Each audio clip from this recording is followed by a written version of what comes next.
Guys, good night সকলকে। তো তোমরা বলবে নাইট কেন বলছো? সত্যি বলতে সারাদিন তোমার সাথে ভিডিও শেয়ার করতে পারিনি। সারাদিনটা আমি কিন্তু আজকে ঘুমিয়ে কেটেছি, মানে ঘুমিয়ে কাটিয়েছি। এতটা পরিমাণে আমি আজকে ঘুমিয়েছি, কারেন্ট চলে গেছিল আমাদের ঘরে, কিন্তু তবু আমি টের পাইনি। প্রায় আমাদের ঘরে 3 ঘন্টা কারেন্ট ছিল না, তবু গরমের মধ্যে আমি আজকে প্রথমবার গরমের মধ্যে শুয়েছিলাম।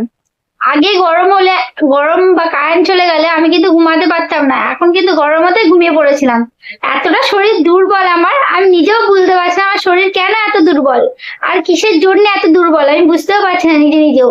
যে আমার শরীর একটা, যে আগে এত লাফিয়ে আর ঝুপানি করেছি, আর এখন আমি লাফানো ঝুপানো কি, রান্না করতে বা ঘর মুছতে বা বাসন মাজতে কোনো কাজই আমার ভালো লাগে না।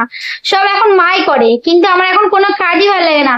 যখন মা বলে যে এই জিনিসটা কর তখন করি, তাছাড়া এখন আর কোনো কাজ বলতে কোনো কাজই না। আমার মা আম তেল বানিয়েছে, শুধু আম তেলটা রোদে দিতে যায় আর একটু দেখে আসে, একটু এটা আমার কাজ সারাদিন। কি বলবো? তো তোমরা সবাই কেমন আছো?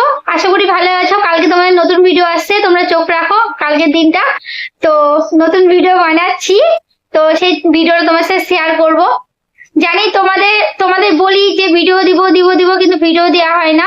কিন্তু কি বলবো গাইস, শরীরটা এতটা পরিমাণে খারাপ, নিজেকেই বলছে আমার শরীর এতটা পরিমাণে দুর্বল হয়ে গেছে।